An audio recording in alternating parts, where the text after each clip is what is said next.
Good evening everyone. So, I am Martela Himilan from Batch 4.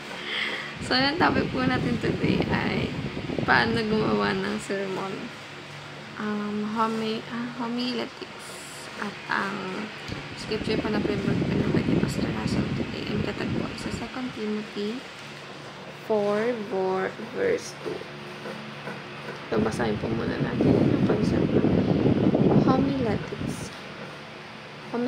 Homiletics is the art and skill of preparing and delivering a Bible-based sermon or message. It is a sacred task of faithfully sharing God's word in a way that touches the heart, feeds the soul, and leads people closer to Christ.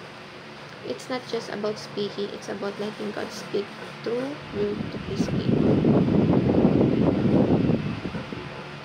So, dito po, ang teachings natin ay preaching is not about style, hype, or charisma. Preaching is not telling God's truth, not opinions. And preaching means being a mouthpiece of God. So, dito po, pinapaintindihan ko sa atin na pag-preach po ay isang mahalagang bagay, lalo na sa mga sa Sunday service na makinig tayo dahil dito po ay hindi lamang para sa hype, charisma, or style, hindi naman dahil sa mga opinions, but it is a mouthpiece of God kung saan dito tayo kinukommunicate ng Panginoon upang mas maintindihan natin yung mga bagay-bagay at hindi tayo magkakaroon ng confusion lalo na sa mga ibang bagay na hindi maintindihan. Kaya mahalaga na nakikinig tayo dahil sa ganun mas nagkakaroon tayo ng kaunawaan at pagkakaintindi sa isang swerte na bagay na part ng Biblia. Like for example, bakit nakakatanggap ka pa rin ng mga problema sa buhay mo kahit na Kristiyano ka na. So, dito po pinapaliwanag dito sa mga preachings na napapakinggan natin, like itong video ni Pastor Russell sa internet, na-explain yung lahat ng bagay kung bakit, bakit ito nangyayari sa buhay natin. Kaya mahalaga na nakikinig tayo all throughout ng buong sermon, ang second meron tayong mga takeaways at masasagot yung mga confusions na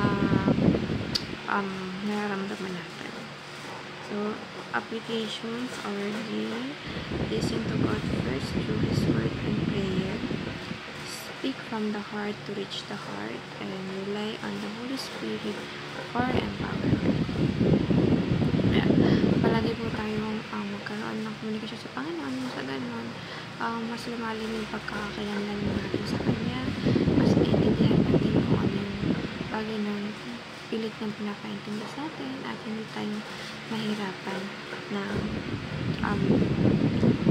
maintindihan yung sitwasyon natin dahil hindi tayo magkakaroon ng maraming what ifs kasi mas nagtitiwala tayo sa plan ng Panginoon sa atin kaysa sa sarili natin kapustuhan. Kaya sabi na should always rely on God's purpose dahil ang Panginoon po ay merong concrete plan or talagang plano sa buhay natin.